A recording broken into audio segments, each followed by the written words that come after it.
Buenas tardes, bienvenidos a la sesión de proyectos innovadores con la cual damos comienzo a esta sesión de tarde del Congreso Inforsalud.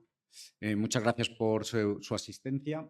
Yo siempre lo digo, que los congresos tienen sentido gracias a no solo a los ponentes, sino también a los asistentes, que son los que van a recibir bueno, pues ese compartir que los ponentes tienen a bien darnos sobre la experiencia que han tenido en distintos proyectos, y en ese sentido quizá esta sesión tenga más importancia porque bueno, nos vamos a enterar de experiencia de grupos de investigación que están un poco en la punta de lanza del tema de la innovación en salud digital. Y sin más preámbulo, vamos a dar comienzo. El primer proyecto que nos van a presentar lo va a presentar Celia Martín Cubillo, que viene del Hospital de la Paz, y se titula Revolución digital en medicina, sistemas de información, imagen médica y realidad virtual en cirugía. Celia, cuando quieras. Pues Celia, perdón por la interrupción. No, tú. Y cuando quieras. Fenomenal. Bueno, en primer lugar, buenas tardes a todos. Muchas gracias a las 6 por la organización del Congreso. Mi nombre es Celia Martín Cubillo, soy ingeniera biomédica y trabajo en el servicio de informática del Hospital La Paz. Hoy voy a comentar un poco un proyecto de innovación que hemos hecho en colaboración con el Laboratorio de Gestión 3D del hospital. Y bueno, lo he denominado Sistemas de Información, Imagen Médica y Realidad Virtual aplicado al campo quirúrgico. Los autores de este proyecto somos yo y Rubén por parte del hospital, y luego tenemos una subcontrata de una empresa externa que nos apoya fuertemente en el laboratorio, que es Rayos Ecosystem. Además, este proyecto está dirigido por el jefe de servicio de cirugía oral y maxilofacial del hospital, que es además el director del laboratorio de gestión 3D. Para contextualizar un poco el proyecto, hace aproximadamente 3 años en el hospital pues, nace un nodo de innovación y transformación digital que tiene una serie de patas, entre ellas pues, crear un laboratorio de gestión 3D dentro del hospital, ¿no? Para que pueda dar servicio a toda la parte clínica. Para ello es necesario obtener la licencia de la Agencia Española del Medicamento y Producto Sanitario, ya que cada producto que se realice en este laboratorio tiene que estar certificado para ser específicamente para un paciente y estar en perfectas condiciones para el mismo. Además de la licencia de la Agencia Española del Medicamento, es recomendable tener la ISO 13485, que es la que hace la parte de gestión de productos de calidad, de productos sanitarios a medida. Entonces, tras un año de bastante trabajo a nivel de regulatorio y demás, pues se obtiene en 2023 la licencia de la Agencia Española, y ese mismo año, a finales, pues obtenemos también las ISO 13485 de calidad de producto sanitario. Entonces, empezamos a trabajar, y con esos flujos de trabajo nos damos cuenta de que no hay ningún sistema que abarque todo lo que necesita un laboratorio de gestión 3D, que tenga trazabilidad absoluta del producto que sacamos, que verifique cada paso, quién hace quién participa, cuánto dura la participación, etc. Entonces, el flujo con el que iniciamos el laboratorio es el siguiente. En primer lugar, se hace una solicitud en nuestra historia clínica electrónica, que es HCIS, y entonces cuando el clínico necesita un producto sanitario a medida para su paciente, hace un pedido, lo hace de la misma forma que puede solicitar pues, una analítica laboratorio, análisis clínicos, o una radiografía al servicio de imagen, ¿no?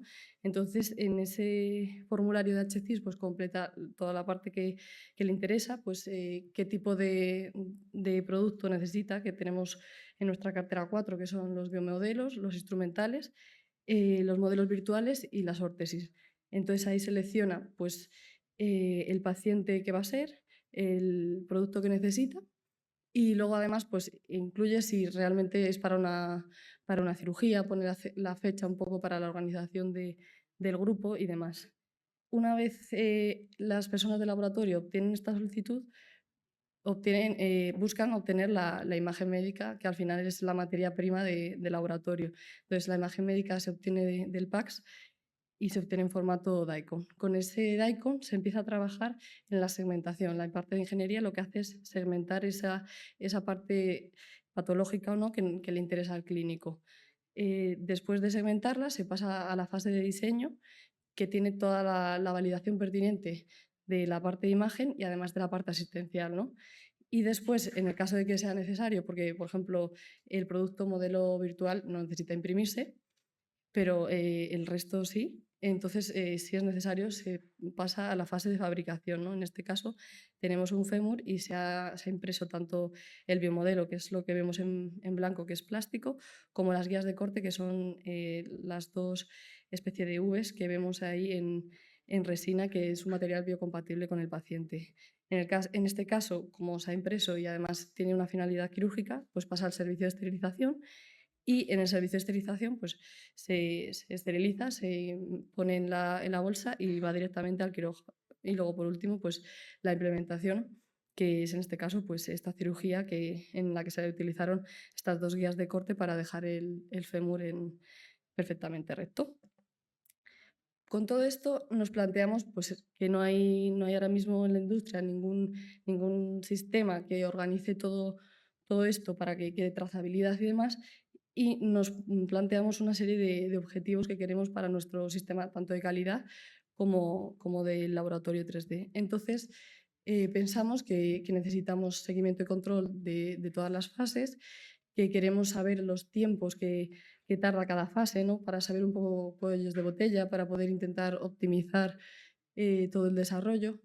Después queremos registrar los diseños, si hay incidencias, todo lo que nos exige el sistema de calidad.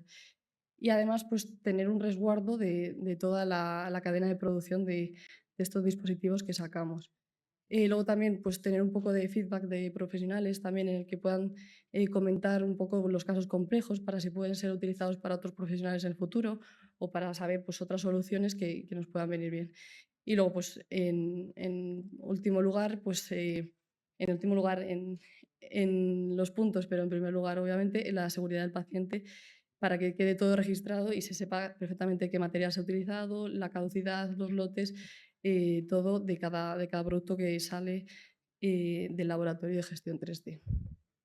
Con ello, nos planteamos una nueva herramienta que se llama es el sistema Bionic Suite, que tiene 3 módulos principales que cubren todas estas necesidades que he comentado. En primer lugar, el gestor de trazabilidad de los dispositivos médicos, después la parte de Navigator Pro, que es una parte de realidad extendida para hacer preparaciones de navegación quirúrgica, y por último, el módulo Surgery Guide, que es un paquete entero para la planificación quirúrgica.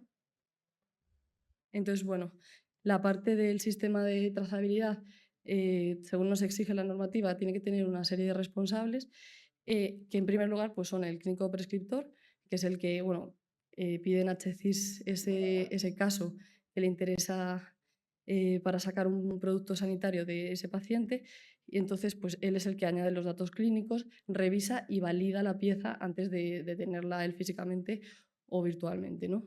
Después tenemos un responsable de imagen, que en nuestro caso es un radiólogo, que valida toda la parte de segmentación para certificar que la anatomía es exactamente la que se ha segmentado. Después tenemos el responsable de ingeniería y la parte de ingeniería que cuelga de él pues una serie de personas, que son los que hacen toda la revisión de un diseño y la segmentación de la imagen.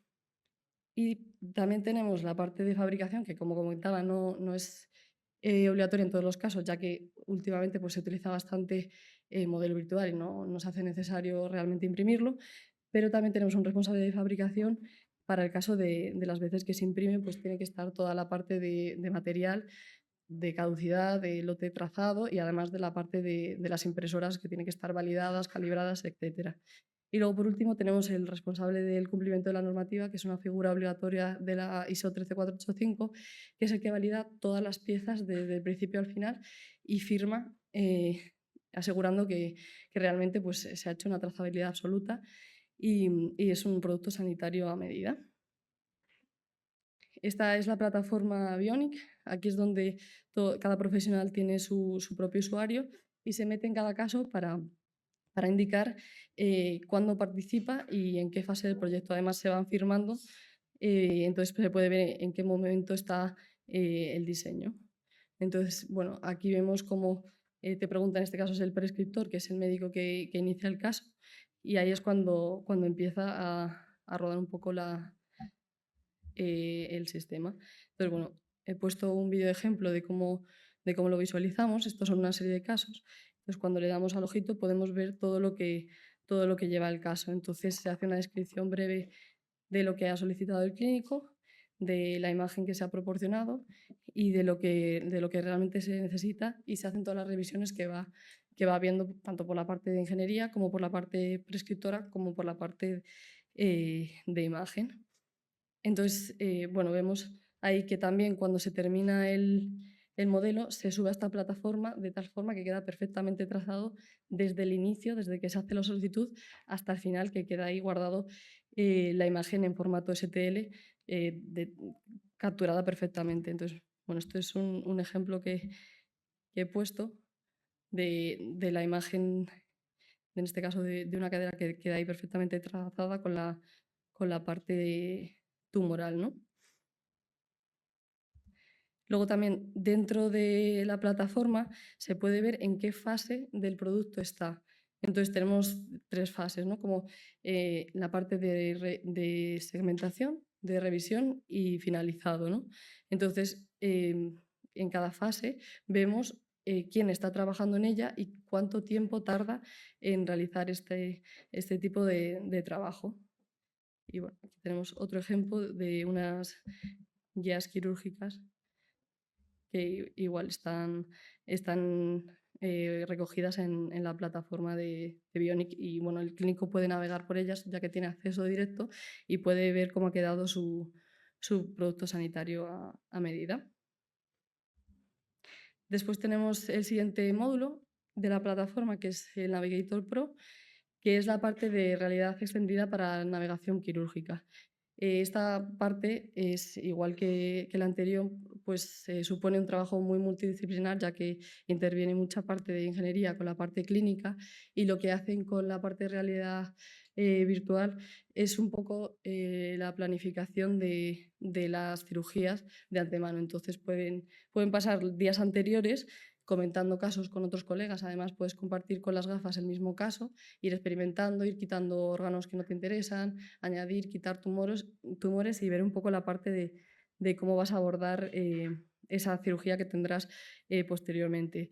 Esto lo que hace es que optimiza la planificación quirúrgica y disminuye tiempo de cirugía, que al final tanto para el paciente como el profesional es muy, muy importante. Entonces, bueno, aquí tenemos un ejemplo de cómo se ve a mi izquierda. Vemos la segmentación de un tromboembolismo pulmonar y luego vemos la parte de realidad aumentada, como la podría ver el clínico en el laboratorio. Y luego además en este caso pues también se ha decidido hacer una impresión de esa parte porque le interesaba a la parte clínica. Entonces este es un caso muy completo que siempre ponemos como ejemplo porque está detallado todo perfectamente. Entonces, bueno, en lo que comentaba, que en la realidad virtual pues el clínico juega un poco a poner y quitar partes del órgano para ver un poco cómo lo va a abordar y qué le interesa a él, y ver de antemano, cómo está además a tamaño real del paciente, pues por dónde va a entrar a hacer la intervención. Y en último lugar tenemos el módulo de SurgiGuide, que es un paquete de planificación quirúrgica que sirve para el diseño y la fabricación de estos dispositivos médicos personalizados, pero específicamente para la cirugía. Entonces, se adapta a cada paciente y a cada procedimiento. Y bueno, está obviamente, como hemos comentado antes, basado en los datos de las imágenes de nuestro PACS, entonces es específica es personalizado de cada paciente. Entonces, igual, al igual que la parte de realidad aumentada, pues mejora la precisión y la seguridad en quirófano, lo que influye directamente en el tiempo de cirugía, reduciéndolo y toda la mejora que eso conlleva para paciente y profesional. Y aquí tenemos otro ejemplo de una osteosarcoma en un número, que bueno, tenemos a la izquierda la parte del diseño. Como vemos, se están haciendo las guías quirúrgicas para eliminar ese tumor. Y luego vemos a la derecha la parte de lo que es la cirugía, de cómo se han utilizado esas guías para eliminar esa parte maligna, que es la que se ha retirado ahí, podemos ver sobre la sábana quirúrgica. Y bueno, un poco como conclusiones del proyecto que hemos realizado, pues bueno, la plataforma Bionic Suite pues, sirve para la transformación de la cirugía y la personalización de la medicina en los dispositivos médicos y en la navegación intraoperatoria. Además, cumple con los estrictos requisitos regulatorios, como puede ser la Agencia Española de Medicamento y Productos Sanitarios y la ISO 13485. Además, mejora la precisión y la eficiencia quirúrgica, porque como hemos comentado, pues al final está reduciendo tiempos, lo que conlleva mejorar los costes, mejorar el tiempo de recuperación para los pacientes, que es algo que está también demostrado. Y luego, pues como futuro, pues se podría expandir, ¿no?, esta plataforma a otras disciplinas y utilizar pues, herramientas como inteligencia artificial pues, para optimizar, por ejemplo, la segmentación de los diseños y la planificación quirúrgica. Y bueno, esta es la bibliografía que he utilizado y esto es todo. Muchas gracias, Celia. ¿Alguna pregunta por parte de la audiencia?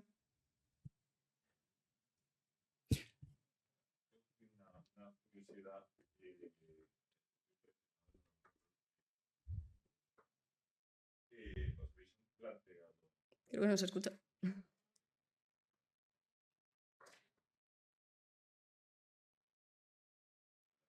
No. Igual te escucho, sí. Sí, sí. Crear una estado de madurez ya con la certificación obtenida. Sí, o sea, sí, lo... No, o sea, sí que se ha planteado, pero bueno, estamos viendo un poco también porque tenemos una empresa subcontratada de apoyo en el hospital, pues también hay que llegar a un acuerdo con ellos. Sí, sí. ¿Alguna pregunta más? ¿Habéis evaluado la plataforma? ¿Tenéis feedback de los médicos? ¿Os han... Sí, sí, o sea, bueno, aparte de que ellos ponen feedback de cada caso y demás, de la plataforma también. Y la verdad que a mí me sorprende porque normalmente no quieren meterse en más sistemas, ¿no?, como más clics y tal, que supongo que estamos muy acostumbrados a escucharlo. Y sí que les gusta y la verdad que están muy satisfechos porque al final ven los casos, que es lo que a ellos les mueve. De acuerdo. Muchas gracias, Celia. Pasamos al segundo ponente. En este caso, tenemos que disculpar a David Barroso, que no ha podido Hola, asistir. buenas tardes. Y creo que va a presentar al Bar Blanco del Hospital 12 de Octubre. El proyecto se titula Software Web para la pseudonimización y gestión segura de datos clínicos en investigación médica. Y creo, bueno, ahora nos lo cuenta él, pero va a haber un vídeo. Hola, muy buenas tardes. A ver, esto un poquito, que se me salto.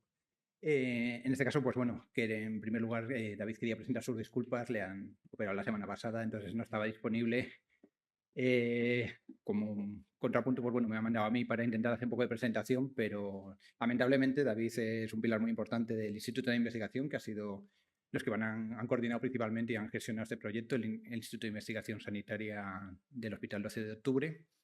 En mi caso, yo soy del servicio de informática del propio hospital. Y bueno, este proyecto, voy a hacer una pequeña introducción sin tratar de pisar el vídeo de David, aunque es un vídeo cortito. Surgía de una gran necesidad que había, sobre todo a la hora de hacer la investigación médica, de la anonimización de los datos de cara al trabajar en las cohortes de pacientes y en los ensayos clínicos, de cara pues, a toda esa normativa que hay a nivel nacional, a nivel europeo, en la parte de ensayos clínicos, de la ley biomédica. Entonces, bueno, este proyecto ha surgido. David, como digo, ha sido el principal autor y pilar del proyecto, ha picado código, ha tirado de la gestión del proyecto, ha hecho un un gran trabajo, como digo. La pena es que hoy no nos pueda acompañar para tener su momento de gloria presentando este proyecto. Y sin más dilación voy a proceder a presentar el vídeo. Y si luego, en la medida de lo posible, puedo resolver alguna de las dudas, con mi conocimiento más limitado del proyecto, pues bueno, aquí estoy para tratar. Hola, buenas tardes. Mi nombre es David Barroso Contreras y junto a mis compañeros del Instituto de Investigación Hospital 12 de Octubre y el Servicio de Informática del SERMAS, presentamos Anónimo. ¿Qué es Anónimo? Anónimo es un software web desarrollado para la pseudonimización y gestión segura de datos clínicos en entornos de investigación biomédica. Surge como respuesta a una necesidad urgente, proteger la identidad de los pacientes conforme al Reglamento General de Protección de Datos y estándares como la ISO TS 25237, sin frenar el avance de la ciencia. Objetivos del proyecto. Anónimo se construye sobre 4 grandes objetivos. Privacidad y seguridad, cumpliendo con las normativas de protección de datos. Optimización de procesos, reducir la carga administrativa y facilitar la integración con diferentes estructuras de bases de datos. Accesibilidad, facilitando el uso de datos por parte de investigadores sin comprometer la seguridad. Y interoperabilidad, pensando en una futura conexión con otros sistemas sanitarios. En cuanto a su desarrollo, Anónimo utiliza tecnologías como PHP, MySQL y JavaScript, con una interfaz responsive basada en Bootstrap. El software se aloja en un servidor propio del instituto, lo que garantiza un control total de la infraestructura y una mayor seguridad. Su sistema de acceso incluye usuarios diferenciados, administradores y estándar. Autenticación reforzada mediante token único por sesión. Google Recaptcha, para evitar accesos automatizados. Clave de codificación, requisito indispensable para visualizar o introducir datos sensibles. Gestión de investigaciones y datos. Cada usuario de la aplicación recibirá un código único de 32 caracteres al dar de alta un nuevo estudio. Esto garantiza trazabilidad total de los datos. Este código les permitirá guardar registros de forma manual o mediante cargas masivas desde archivos CSV. Además, podrán ordenar y filtrar los registros de manera flexible y exportar copias de los archivos originales sin anonimizar. Pseudonimización y almacenamiento. La aplicación garantiza la seguridad de los datos mediante un proceso de pseudonimización que transforma los identificadores en un formato ilegible. Los registros se almacenan en una base de datos segura, protegida con algoritmos de encriptación avanzados. El acceso es controlado y totalmente trazable, disponible únicamente para investigadores autorizados. Además, permite la colaboración entre distintos usuarios dentro de una misma investigación, manteniendo siempre la confidencialidad de la información. Los datos clínicos introducidos, como por ejemplo un identificador tipo H12 o 001, se transforman mediante algoritmos de cifrado avanzados en cadenas reversibles solo con el código de 32 dígitos. Resultados y discusión. Tras varias pruebas en entornos reales y simulados, Anónimo ha demostrado una gran eficiencia, al permitir la carga y exportación de grandes volúmenes de datos sin pérdida ni errores. Alta seguridad, gracias a sus capas de protección, como la autenticación por token y el uso de claves. Potente capacidad de colaboración, permitiendo que varios usuarios trabajen a la vez con control total. Y un diseño preparado para la interoperabilidad, que en el futuro podrá integrarse con estándares como FHIR u OpenEHR. Futuro desarrollo. El desarrollo de una API que permite la integración fluida con sistemas sanitarios existentes. Optimización de algoritmos para lograr una pseudonimización más eficiente y rápida. Gracias por su atención. Sí, un poco más que añadir. No sé si se me oye ahora un poquillo mejor, perdonad. Lo dicho, viene a cumplir, a tratar de suplir esas necesidades que tenemos de cara a la investigación sanitaria en cuanto a normativas de seguridad, luego bueno, al control y a la gestión de conjuntos de datos, esa parte de FAIR.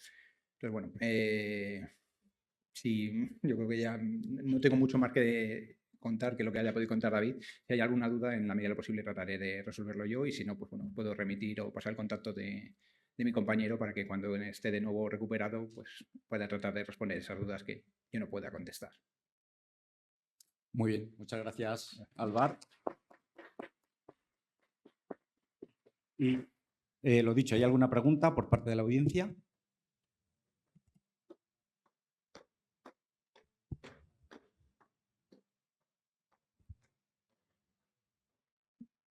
Dos, que espero que sean fáciles. La primera es si hay posibilidad de reidentificar al paciente en caso de que haga falta por cualquier motivo. Y la segunda es si también tenéis capacidad de identificar esto en los textos libres y anonimizar el texto libre. Gracias. La segunda no te lo sé decir con total certeza. La primera sí, podemos hacer una recuperación de los datos del paciente en caso necesario para hacer ese proceso inverso. Gracias. ¿Alguna pregunta más? A mí, bueno, no sé si la pregunta es adecuada. Se comenta que está preparado para la interoperabilidad, para poder trabajar con dos estándares que son FHIR y OpenEHR. Me imagino que la inteligencia artificial ha dicho ahí. ¿Cómo es esa preparación? ¿Qué es lo que tiene? Ahora mismo, como digo, esa es la parte que había implementado David, tampoco te lo sé decir porque yo no hemos tocado la parte de interoperabilidad con el FHIR desde el servicio de informática. Nosotros hemos ayudado a la parte de interoperabilidad, o sea, de cara a las aplicaciones, como digo, de corporativas y departamentales del propio hospital. Entonces, esa pregunta lo mismo. Lamentablemente, tengo que remitírsela a David, pero bueno, no, me hubiera gustado poder responderla. Ya preguntaremos. Bueno, lo siento. No. Muchas gracias, Alvar. ¿Ninguna pregunta más? Pues Bueno, gracias por vuestro tiempo.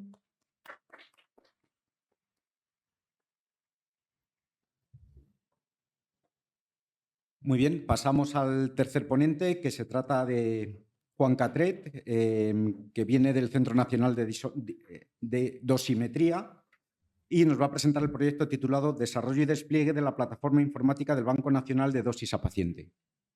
Juan, cuando quieras. Buenas tardes. Soy Juan Catret, el responsable de Unidad de Innovación y Calidad del Centro Nacional de Dosimetría y codirijo junto con María Gracia, Radiofísica Hospitalaria del CND, el proyecto del Banco Nacional de Dosis a Paciente. En la actualidad, el uso de dispositivos de imagen médica basados en radiaciones ionizantes es esencial e irrenunciable, ya sea para diagnóstico, tratamiento, seguimiento. De hecho, el número de estos estudios no deja de crecer año tras año, habiendo superado ya los 40 millones anuales en nuestro país.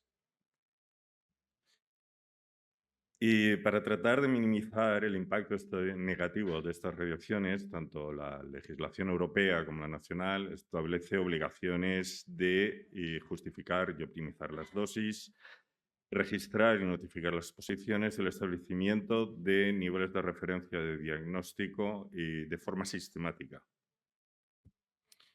Además, a nivel nacional, hay legislación que establece obligaciones referentes al derecho del paciente a un seguimiento de sus tratamientos que trascienda las fronteras autonómicas, garantizando la continuidad de la atención sin importar el lugar donde se haya realizado el estudio o donde se necesite la información. En base a esto surge el proyecto del Banco Nacional de Dosimetría, una iniciativa del Centro Nacional de Dosimetría, organismo dependiente del INGESA, que cuenta ya con casi 50 años de experiencia en la protección radiológica de forma transversal a los 18 servicios de salud de los trabajadores expuestos a radiación. Con este proyecto, el CND lo que trata es extender sus servicios de protección también a los pacientes. Y remarcar que el proyecto ha contado y cuenta con el apoyo de importantes stakeholders como el Consejo de Seguridad Nuclear y las principales sociedades españolas con la protección radiológica, física médica, radiología, medicina nuclear.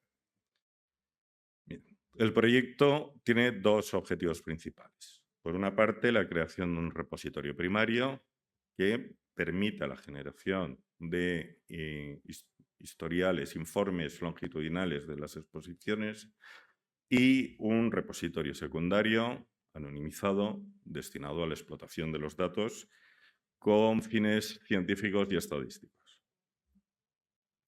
La información necesaria para alcanzar estos objetivos está disponible en los sistemas de registro de dosis que ya muchas instituciones de nuestro país tienen, ¿vale? Estos sistemas reciben de forma autonómica información de indicadores de dosis de las distintas modalidades, sea rayos X, mamografía y el CT, ¿vale? Pero la integración con estos sistemas no es trivial. Las soluciones informáticas que se emplean dentro del Sistema Nacional de Salud varían mucho y esto ha llevado pues, a tener que alcanzar acuerdos con los distintos proveedores de soluciones.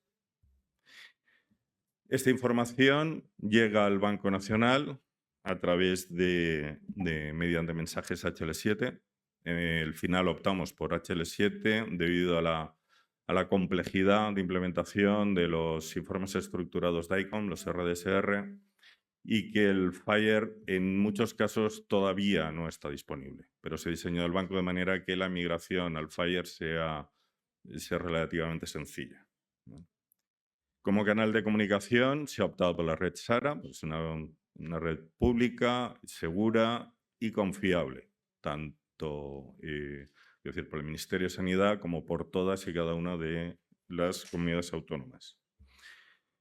Los informes son recibidos en el DR, en el DOR Registry, que procesa los datos y los envía, por una parte, al repositorio primario para atender las solicitudes de la historia clínica digital, como un repositorio secundario, donde se hace el análisis de la información, la explotación de los datos con fines científicos, ¿vale? Como el principal, seguramente, que es el establecimiento de los niveles de referencia diagnóstico que obliga a la legislación tanto europea como nacional.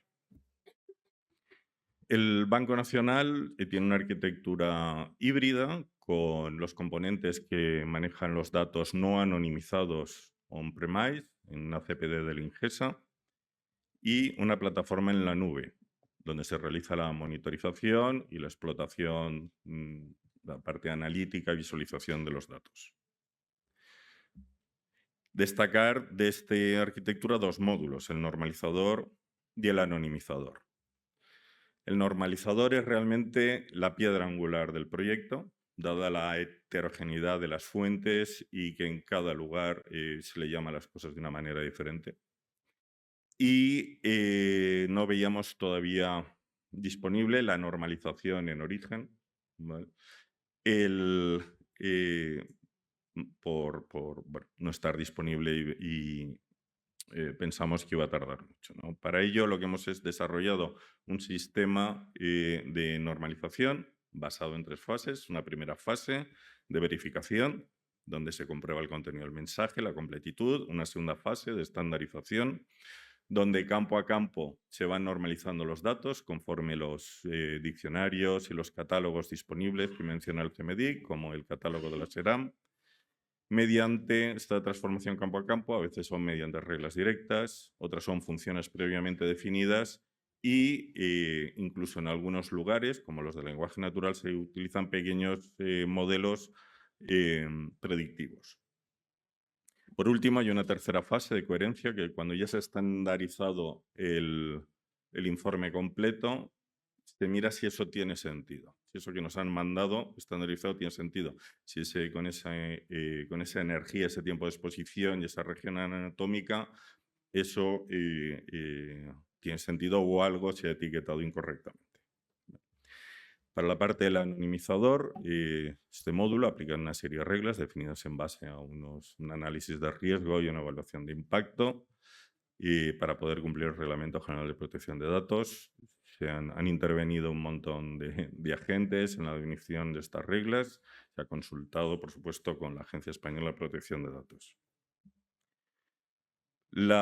El sistema on-premise está basado en una capa virtual, VirtualSAN de VMware, que ofrece ventajas en alta disponibilidad, en escalabilidad, uso distribuido del almacenamiento, sobre la cual se ha desplegado una plataforma OpenShift, donde se han desplegado el módulo CDAP y el DOR Registry, ¿vale? Y en la cual se han creado 2 clústeres, uno dedicado a los entornos previos de desarrollo, integración y preproducción, y un segundo clúster destinado exclusivamente a producción, con herramientas de integración y despliegue continuo. Por la parte en la nube se ha optado por una arquitectura tipo Lakehouse, que combina las ventajas del Data Warehouse y el Lakehouse y el Data Lake, perdón, que lo que hace es procesar los datos por capas de calidad, dejando los datos preparados y listos para su posterior análisis y explotación, tanto por herramientas de inteligencia empresarial como de Machine Learning. De manera que los profesionales del Sistema Nacional de Salud, como radiofísicos hospitalarios, radiólogos, médicos nucleares, puedan procesar, estudiar y ver la manera de optimizar las dosis. También se ha habilitado una puerta adicional para enriquecer los datos. Al fin y al cabo, estos informes de indicadores de dosis son muy sencillos y se pueden complementar con datos adicionales como las especificaciones técnicas de los equipos, estadísticas del Ministerio de Sanidad, el Catálogo Nacional de Hospitales, etc. Estos son ejemplos sencillos de lo que estamos visualizando ahora desde la parte de inteligencia empresarial. Estos son sencillos cuadros de mando, pero que recogen ya datos reales, en este caso procedente de los hospitales de Ceuta y Melilla, que son los que dependen del INGESA, que han sido enviados al banco, han sido procesados, normalizados, enviados a la nube, han pasado las capas y finalmente han llegado para que los radiofísicos y demás expertos en protección radiológica puedan analizarlo. Estamos también desarrollando modelos de inteligencia artificial sencillitos, no IA generativa que resuelva los problemas del universo, simplemente herramientas, modelos que nos permiten entender un poquito mejor los datos, analizarlos, ver qué asociaciones tienen y sobre todo ver qué problemas se nos pueden haber escapado durante la normalización. Todo esto ha sido posible debido a una base legal fuerte que después de darle vueltas ha tomado forma de un convenio normalizado que ha sido informado por el Ministerio de Sanidad, de Hacienda, de Función Pública, formado por interoperabilidad, por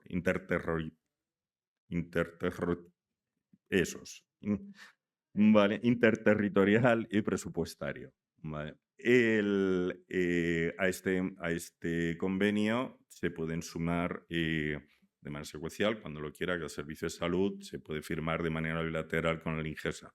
Actualmente ya hay 3 servicios que se han sumado al convenio, que son el Osasun Bidea, de Navarra, Rioja Salud y el SESCAM, Castilla-La Mancha. Actualmente estamos cerrando la fase 1, que ha sido la de desarrollo y despliegue. Vamos a arrancar, bueno, este mismo mes finaliza, arrancamos la fase 2, donde progresivamente se irán incorporando los servicios de salud, donde concretaremos la integración con la historia clínica digital, evolucionaremos los sistemas y explotaremos los datos. Empezaremos a preparar y a generar los primeros niveles de referencia en nuestro país generados de manera sistemática, ¿no? También trabajaremos en la divulgación del proyecto y en compartir la experiencia, como ya nos ha reclamado la IEA, la organización más importante de protección radiológica a nivel mundial, con, por ejemplo, una colaboración con el Ministerio de Sanidad de Turquía, al que ya hemos transferido parte del conocimiento y experiencia de este proyecto. Pues, sin más, muchas gracias y quedo a su disposición. Muchas gracias, Juan. ¿Alguna pregunta?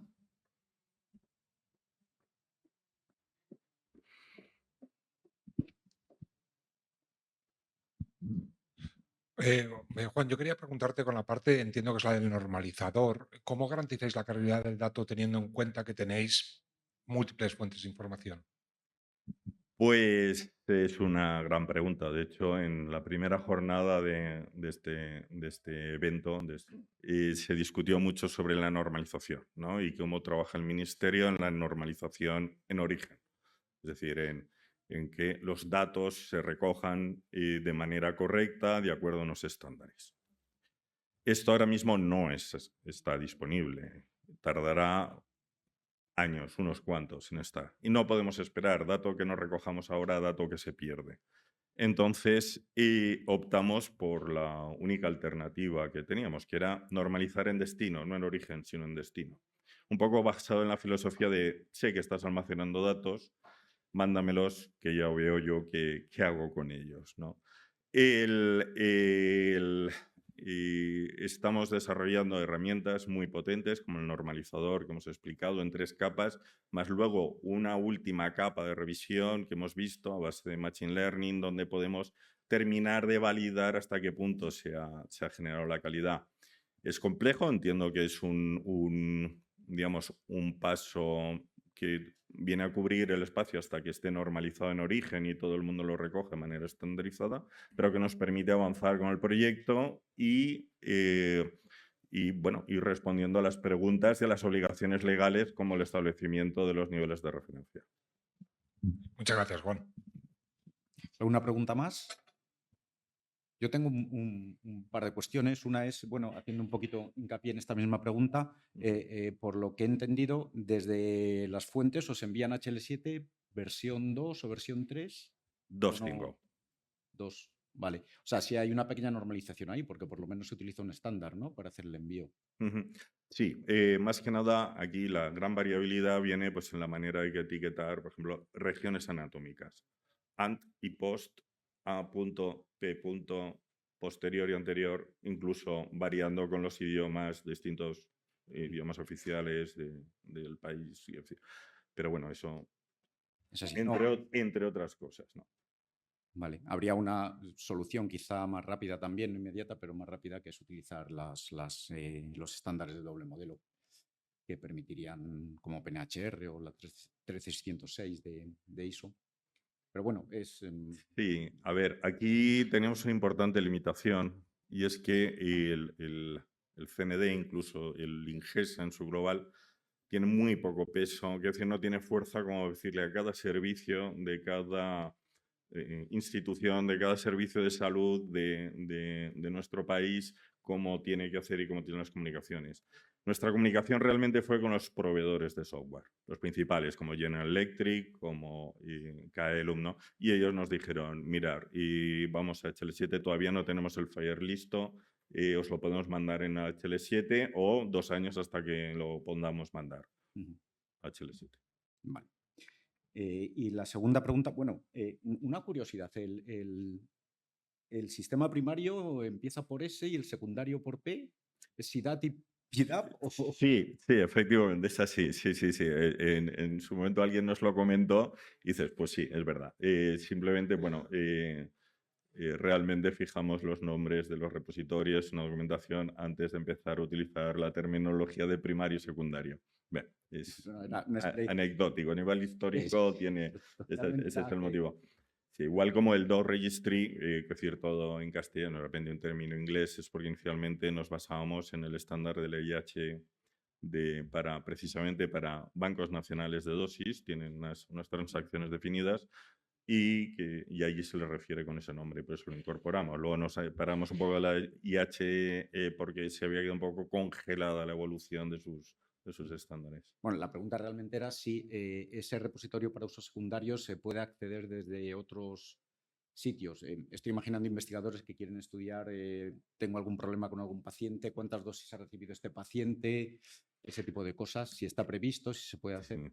El acceso al repositorio primario está pensado exclusivamente para hacerlo a través del nodo central del Ministerio de la Historia Clínica Digital del Sistema Nacional de Salud. Actualmente, cuando cualquier servicio de salud, cualquier médico, incluso nosotros como pacientes, queremos información, nos conectamos a nuestro servicio de salud, el que sea de nuestra autonomía, que manda una petición al nodo central del Ministerio, el nodo me pregunta a todos los servicios de salud qué informes tenéis sobre este paciente.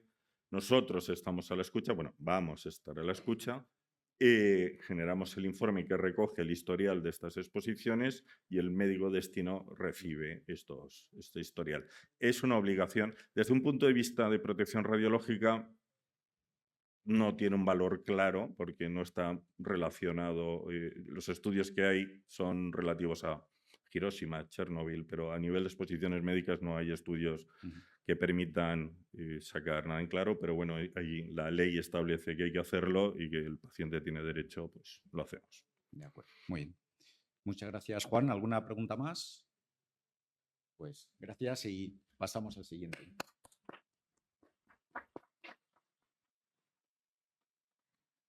El siguiente proyecto nos lo presenta Marc Carrera, que viene de CAT Salud, y se titula En busca del mejor asistente clínico, la inteligencia artificial en consulta. Gracias. Bueno, muy buenas tardes. En primer lugar, quiero agradecer a la organización de las 6 la oportunidad de estar aquí. La verdad que es mi primer año y estoy súper contento.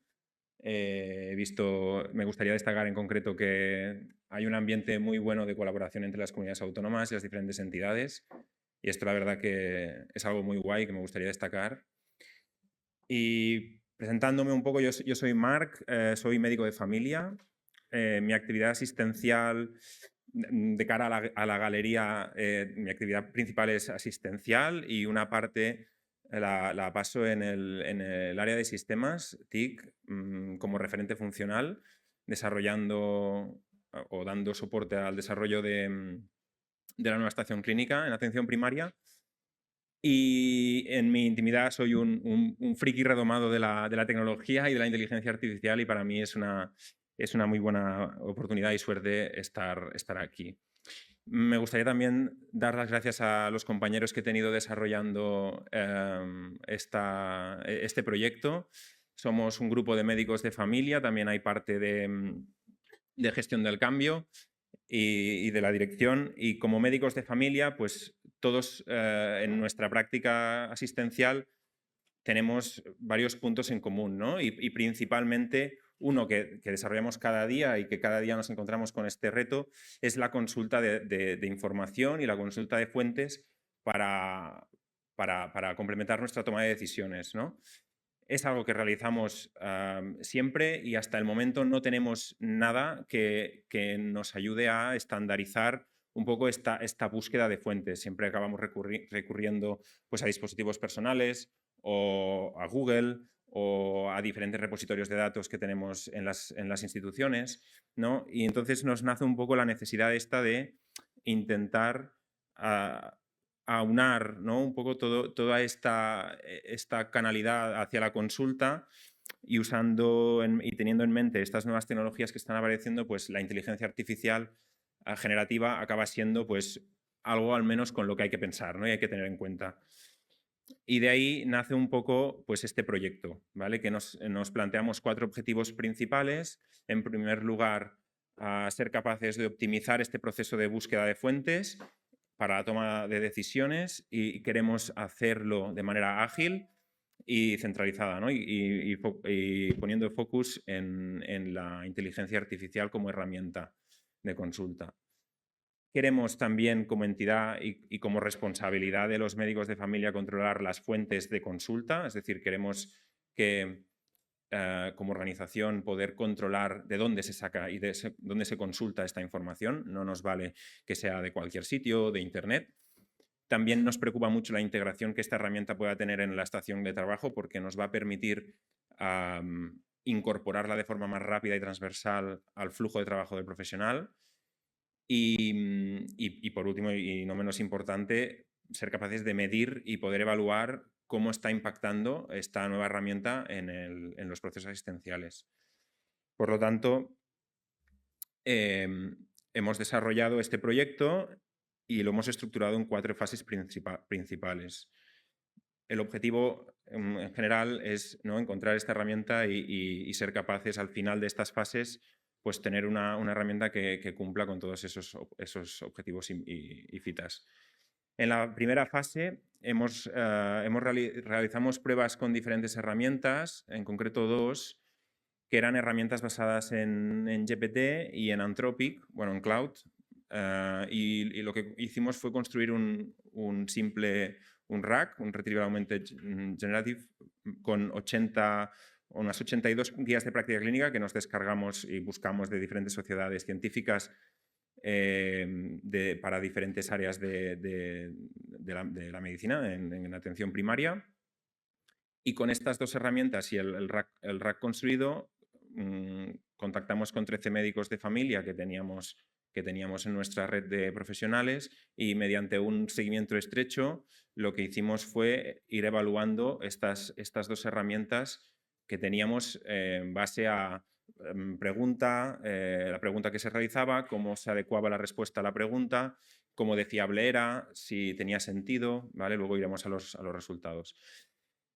Luego, en la fase 2, lo que hicimos fue añadir una tercera herramienta, que esta era un producto que ya estaba desarrollado y realmente no se basaba en solamente un rack, sino que ya hablábamos de un agente de inteligencia artificial que ya tenía un corpus de información muy sólido, porque estaba una herramienta en producción en un entorno académico para manuales, en el contexto de una academia, para manuales MIR. Y ya a partir de la base tenía unos datos muy bien conceptualizados, estructurados y muy bien vectorizados en su base de datos. Entonces, bueno, hicimos usando el mismo grupo de médicos, hicimos también pruebas con esta tercera herramienta. Vimos que los resultados eran muy satisfactorios y lo que hicimos fue pasar a la fase 3, en la cual ya incorporamos material estratégico propio de la entidad, de nuestra empresa, y lo que hicimos fue ver cómo trataba la ingestión de estas guías y cómo las trataba para generar las respuestas, ¿no? También hicimos especial hincapié con la parte de legal y moderar el lenguaje y la forma de cómo se dirigía a los profesionales sanitarios. Y esto fue un proceso que también duró pues unos meses acabando de pulir este producto. Y por último, en la última fase, que es la que ha acabado ahora, lo que hicimos fue ampliar este grupo de profesionales a los que tenían acceso a esta herramienta.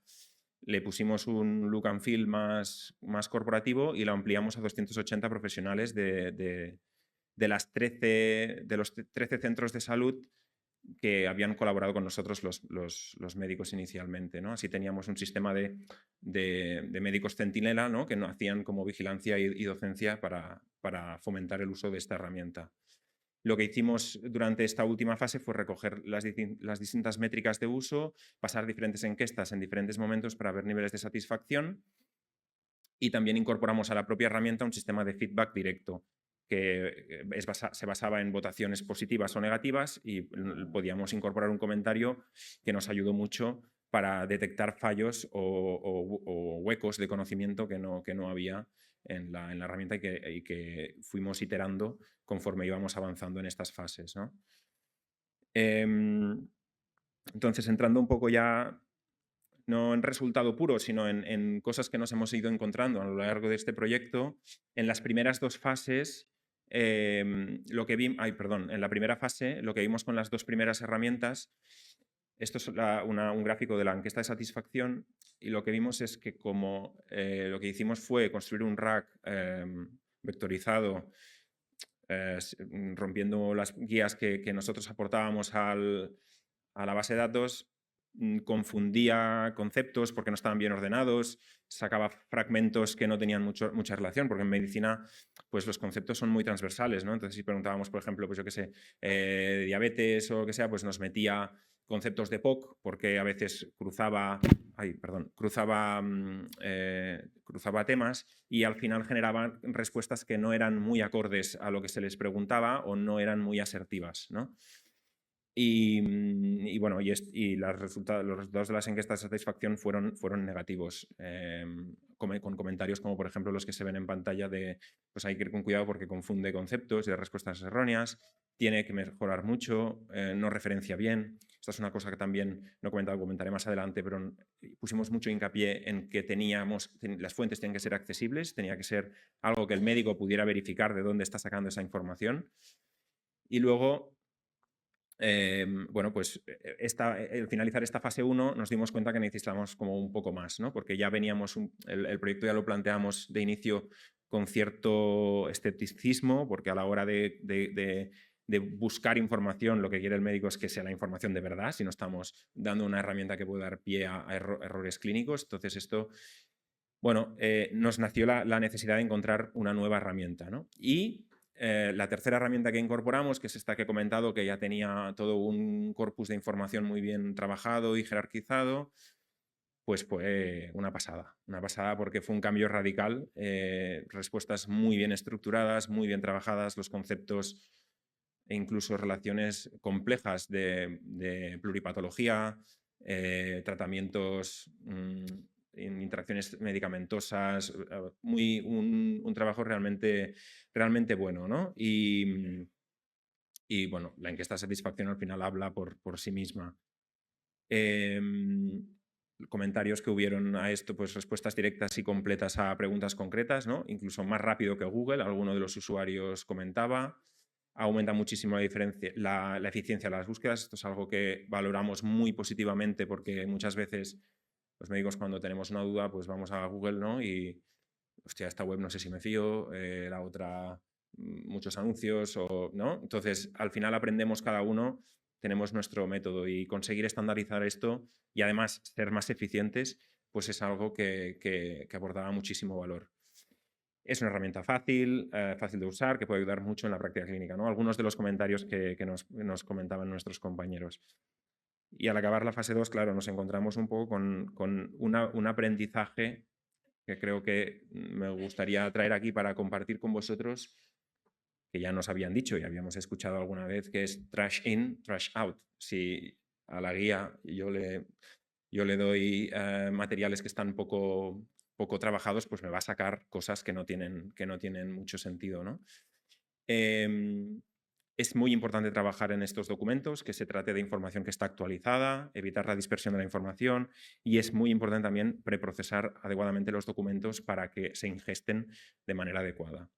¿Cómo hemos construido esta herramienta? Pues como he comentado, se trata de una herramienta que ya tiene un background clínico, ¿vale? No asistencial, sino más académico, pero está compuesta de estos 3 niveles en la pirámide que se puede ver. En la base se encuentra la gente, los modelos fundacionales, al final los LLMs, que son los que relacionan y hacen toda esta lógica. Por encima se encuentra esta capa de conocimiento clínico, que le llamamos así, bueno, conocimiento clínico, que son este material editorial actualizado y bien trabajado por parte de una academia MIR, que sirve como base de conceptos, y encima hemos construido una capa de conocimiento estratégico que le llamamos, que son guías propias por interés del propio CatSalud, ¿no? Y como entidad que somos, pues tenemos que unificar la información que damos a nuestros profesionales. Con esta buena estructura, lo que conseguimos es algo que preocupa mucho, y son las alucinaciones, ¿no? Con este buen control, pues tenemos un control excelente. Hemos trabajado en un acceso integrado en la estación clínica a nivel transversal. Está dentro de un microservicio que tenemos de centro de ayuda que hemos presentado hace un rato en una comunicación, y es transversal desde toda la estación clínica, ¿vale? Las conversaciones que hacemos están basadas en texto, principalmente. Podemos mantener el historial de conversaciones y acceder a conversaciones antiguas, y como os he dicho, para nosotros era esencial el acceso bien referenciado a los contenidos, que pueden ser tanto editoriales, es decir, los del MIR, como los contenidos estratégicos propios, y el mecanismo de feedback, que es muy importante. Este es un layout general de la herramienta, como se ve. Al final si habéis usado ChatGPT, pues, o cualquier herramienta de estas, es parecido. Leéis historiales, la caja de texto y la conversación. En cada mensaje está la posibilidad de valorar arriba o abajo con el comentario. Y por último, comentar ya, y acabando con los resultados, gracias. La herramienta ha sido usada durante 4 meses, que ha sido lo que ha durado esta última fase, esta fase 4. Durante estos 4 meses se ha dado acceso a 280 médicos, de los cuales solo el 56% lo han probado. Esto nos pasa. Sabemos que la gestión del cambio es algo pendiente y que hay que trabajar, es muy importante. Pero bueno, estamos satisfechos con el resultado. Se han registrado aproximadamente unas 15.000 interacciones en estos 4 meses. Han habido 13 votos negativos en total de las 15.000, cosa que para nosotros es fascinante. Y lo que nos ha sorprendido mucho son las 81 positivas, que esperábamos que fuera al revés, ¿no? Que hubieran muchas más negativas que positivas, porque a la gente le cuesta como aplaudir, ¿no? A veces. Y 47 usuarios nos han respondido a la encuesta de satisfacción que ahora mostraré. En el gráfico lo que se ve es el uso por semanas, ¿vale? Como vemos, es un uso mantenido durante estos 4 meses y de hecho hace unas 3 semanas hubo un pico y se rompió el récord de uso, ¿vale? Suponemos que es por nuevos usuarios que han accedido a la herramienta y lo han probado. Y la encuesta finalmente ya acabando nos dice que el 58% de los encuestados la herramienta la usan cada vez más y un 67% afirman que la usan varias veces a la semana. Por lo tanto, ya estamos cumpliendo ese objetivo de este acto que hacemos los médicos cada día de consultar fuentes. Estamos llegando ahí, estamos consiguiendo incorporarla en el flujo de trabajo de los profesionales y más de un 90% recomendarían el uso a sus compañeros. Y como conclusiones, es muy importante analizar bien las necesidades que tenemos como colectivo, porque al final esto nos conduce a encontrar la mejor solución.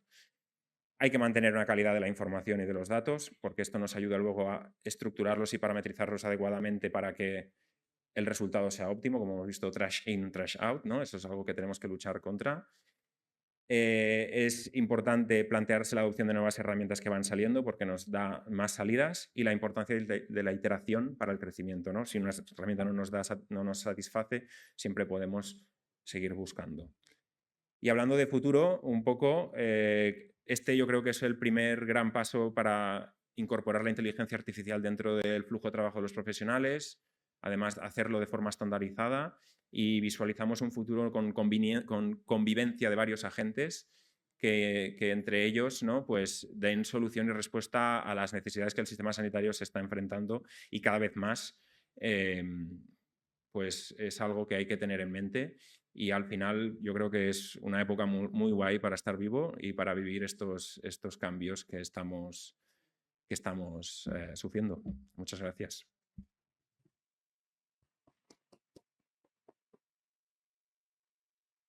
Muy bien, Mar, muchas gracias. ¿Alguna pregunta?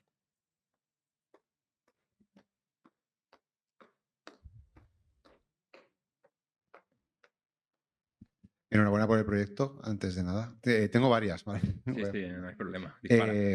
La primera mencionabas esta herramienta de preparación MIR, sobre la que os basasteis, ¿no? Sí. En esa tercera fase. ¿Esta herramienta era una herramienta open source o era una herramienta que ya existía? No, es una solución externa. Ya está, es una solución que está en desarrollo en otras entidades, en otras empresas. Es una empresa al final que tiene esta solución. Ok. ¿Y este proyecto lo habéis desarrollado vosotros internamente o a través de proveedores externos? A través de proveedores, o sea, con la ayuda de esta empresa que ya tenía esta solución para fines académicos. Ok. ¿Y cuál es la duración total del proyecto desde que habéis empezado? Pues empezamos con las primeras pruebas a forma de sondeo a finales del año 2023. Han habido épocas de más parón porque estaban iterando o tal, pero así fuerte la última fase, que es la fase 4, que es la que hemos demostrado, está acabando ahora porque ahora vamos a no lo he dicho, pero vamos a desplegar a 21 de abril a 30 centros más y ya en un mes y medio va a estar a toda Cataluña para 20.000 profesionales asistenciales, médicos, enfermeras y diferentes roles. Y la duración de esta prueba, que fue como lo más gordo, fueron 4 meses. Pero iterando con herramientas hemos estado pues desde octubre, noviembre del 23, si no recuerdo mal. Genial, muchas gracias. Muy bien, ha superado el examen. ¿Había ahí también alguna pregunta más? Sí. Hola, enhorabuena y enhorabuena por la parte clínica liderada del proyecto, que me parece muy Gracias. importante.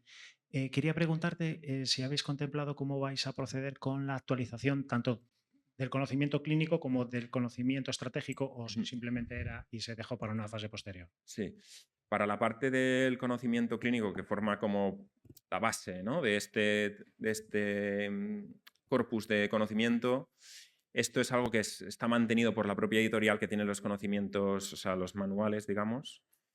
Y la parte más estratégica, nosotros hemos planteado un modelo de no introducción de materiales a saco, o sea, queremos controlar bien qué guías ponemos y ir identificando necesidades conforme vayamos avanzando.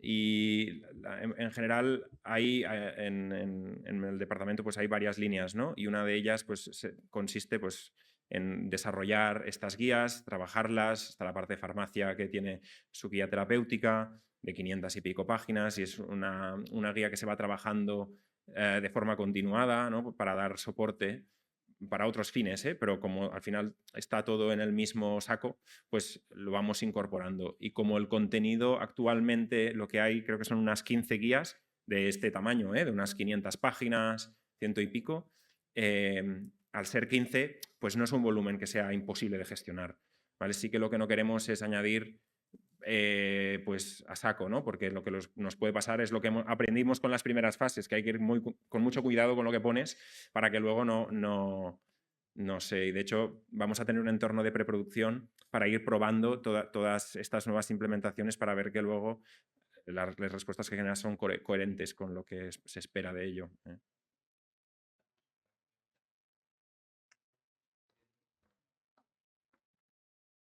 Un comité editorial con la dirección asistencial en salud para que nos mantenga también tanto el chatbot como el centro de ayuda, porque en el centro de ayuda que vuelve estos agentes, también tenemos mucha documentación clínica y tenemos gestores documentales que lo que queremos que no nos pase lo que nos pasó con el Legacy, con la estación anterior, que íbamos incorporando guías, material y tal, pero aquello quedaba ahí desactualizado, etcétera, ¿no? Y aprovechando que estamos renovando toda la estación y montando estas piezas, la idea es montar este comité editorial y estamos hablando desde sistemas con dirección asistencial, dirección de enfermería, área de farmacia y creando un comité en el que impulsamos para que ellos vayan manteniendo todo el material. Muchas gracias. Una última cuestión. Frente a ese más de 40% de usuarios posibles que no lo utilizan, ¿tenéis algún programa de formación o...? Hicimos webinars, sesiones personalizadas con los centros de salud, como he comentado. Para esta prueba eran 13 centros, de los cuales un médico de los que trabajaba ya había formado parte de las primeras fases, por lo tanto ya estaban enrolados en lo que es el proyecto. Y aún así ha sido difícil, ¿no? Llegar a todos los profesionales. Creemos que de entrada siempre es difícil que cuando se despliega un proyecto llegar a todo el mundo, pero como esto funciona tan bien y mola tanto, pues yo creo que el boca a boca también ayudará a que la gente lo use. De hecho, hemos visto un pico de uso hace 3 semanas y analizando los datos, porque ahora nos llegan a nuestro centro de datos, vemos que también hay usuarios identificados que están siendo muy usadores, ¿no? de la herramienta, que antes no la usaban. O sea, yo creo que poco a poco se irá implementando y al final es difícil luchar contra esta reticencia, ¿no? También hay mucho detractor de esta tecnología. De acuerdo, Marc, muchas gracias. De nada. Bien.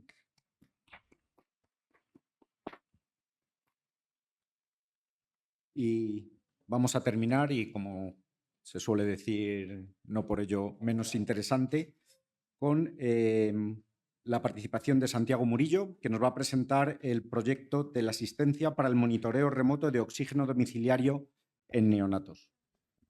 Santiago, cuando quieras. Gracias, Adolfo. Bueno, muchas gracias a la audiencia por estar acá.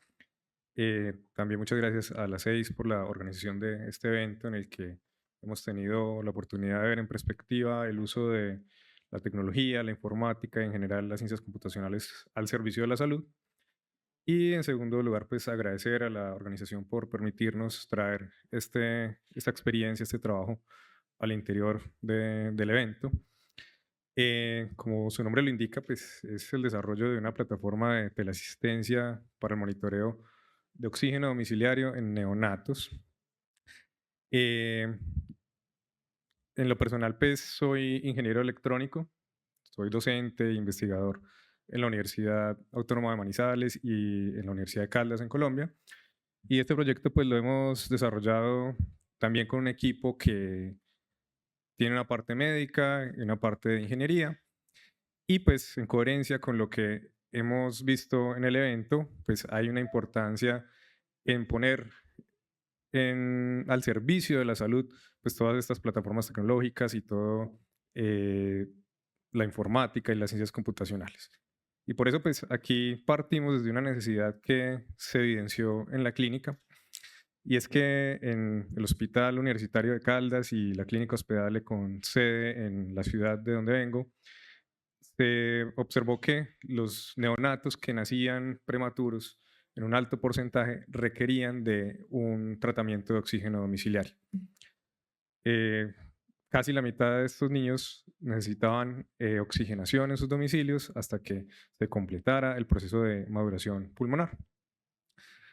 Obviamente, el oxígeno, al ser inhalado de forma inapropiada, pues se convierte también en una sustancia que puede ser tóxica o que puede también desfavorecer la condición de salud de los neonatos. Y pues por ello existen una serie de riesgos asociados a este tratamiento, como son los daños oxidativos. Uno de ellos, pues bien importante, es la retinopatía de la prematuridad. Y pues también una administración inadecuada del tratamiento pues podría conducir incluso a la muerte del neonato. También pues ocurre que en nuestro sistema de salud pues la forma en la que se desarrolla este tratamiento deja en las manos de los acudientes la supervisión del neonato, lo cual pues es bastante complejo ya que no son personas formadas en salud y pues es difícil que sepan reconocer un periodo de hiperoxia o hipoxemia en el neonato y por ello pues también la realización del tratamiento pues queda muy sobre la cuerda. Entonces, el objetivo de este trabajo fue desarrollar una plataforma, un servicio de teleasistencia para el monitoreo in situ, en el domicilio del neonato, haciendo uso de tecnologías TIC y pues agregándole componentes como es, por ejemplo, el Internet de las Cosas. El desarrollo del proyecto se dio en 3 fases, aunque debo confesarles que la última todavía está en este momento en ejecución. Ya les contaré qué ha ocurrido en esta fase.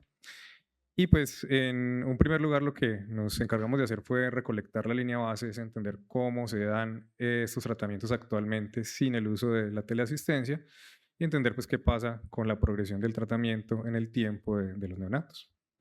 Luego, pues la segunda fase consistía en desarrollar el servicio de teleasistencia. Esto es pues, de la parte tecnológica, cómo abordar esta situación. Y la tercera fase, pues, es hacer el pilotaje del trabajo. Entonces, desde la parte de ingeniería, hace un momento veíamos la parte clínica. Desde la parte de ingeniería, pues nos propusimos abordar el proyecto en 3 escenarios. El primero era el desarrollo de este sistema de signos vitales que pudiéramos poner en el domicilio del neonato. Obviamente allí había unas variables importantes, obviamente la saturación de oxígeno es nuestra variable reina, la presión arterial, el ritmo cardíaco, la temperatura. También pues había un reto importante y era cómo sacar los datos del domicilio del neonato. En algunas experiencias previas del grupo de investigación pues vimos la necesidad de acudir a domicilios que estaban remotos, lejos de la cabecera urbana y por eso pues probamos con tecnologías IoT, aunque también pues seguimos trabajando con otras que previamente nos han dado unos resultados como 4G y 5G. También el desarrollo de sistemas de información que permitieran alojar los datos de los neonatos y también una app que permitiera la revisión continua de las alertas, tanto para el personal médico como para los acudientes de los niños. Entonces, metodológicamente lo que hicimos pues se desarrolla como lo ven acá. En ese levantamiento de la línea base, pues estuvimos mirando qué ocurría con los niños sin teleasistencia. La fase 2, pues nos enfocamos en el desarrollo de estos 3 componentes, el módulo, la red, los sistemas de información y en la última fase, pues mirar qué ocurría con el uso de la teleasistencia. En cuanto a los resultados, pues lo primero es que en la primera fase, pues hicimos un seguimiento de todos los niños que nacieron prematuros en estas 2 unidades de neonatología. Como les digo, trabajamos con el apoyo del Hospital Universitario de Caldas, con la Clínica Hospedale, y teníamos una serie de variables importantes como eran la edad gestacional, el peso al nacer, el régimen de seguridad social en el que estaba adscrito el neonato, y también una variable aquí en control importante que es la duración del tratamiento de oxígeno domiciliar. Esto entendiendo que una de las mayores quejas que hay actualmente es que el tratamiento se extiende demasiado, ya que no hay una forma pues estructurada en la que los médicos puedan seguir los datos del niño, cómo va evolucionando, y solamente hasta que se dan las consultas de control pues se puede ver qué está ocurriendo con ellos. Entonces, en ese periodo que nos propusimos trabajar, que fue originalmente de 6 meses, pues recolectamos información de 32 neonatos bajo las condiciones pues propias del proyecto. Finalmente pues nos extendimos un poco más, 8 meses, porque la muestra pues fuera representativa y observamos que el tratamiento cuando se desarrollaba sin el uso de la teleasistencia pues se observaba que más de la mitad de los neonatos tenían una progresión o un uso de oxígeno por más de un mes de tratamiento.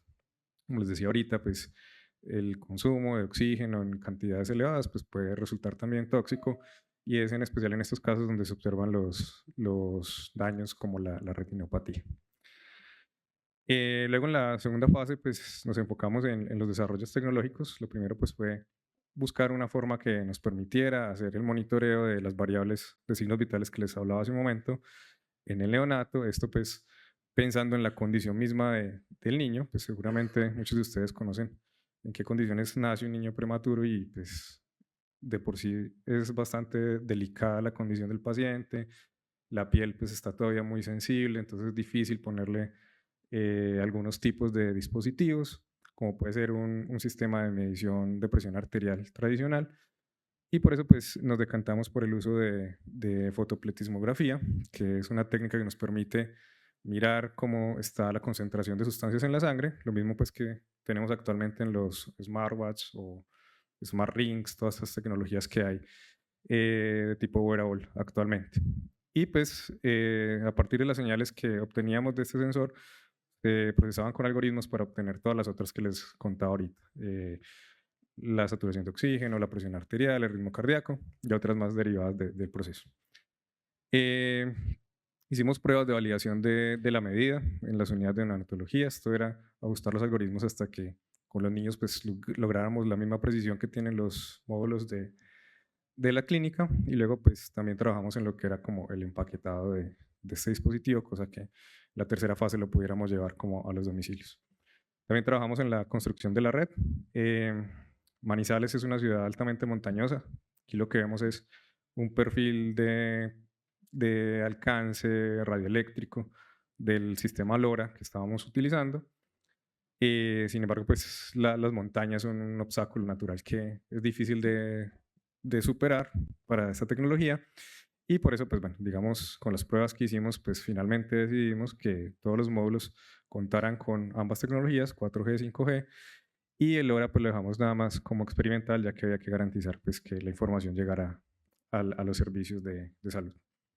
Luego pues también se trabajó en el desarrollo de varios sistemas de información.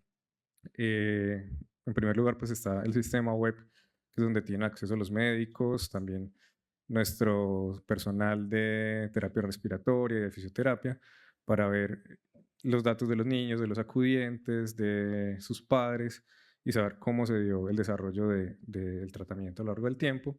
Allí se puede ver la información en tiempo real de cómo está el niño evolucionando, y lo mismo pues con la aplicación para el móvil. Se podía pues incluso tener alertas cuando alguno de los niños tuviera alguna de sus variables de signos vitales pues se saliera de los rangos de control.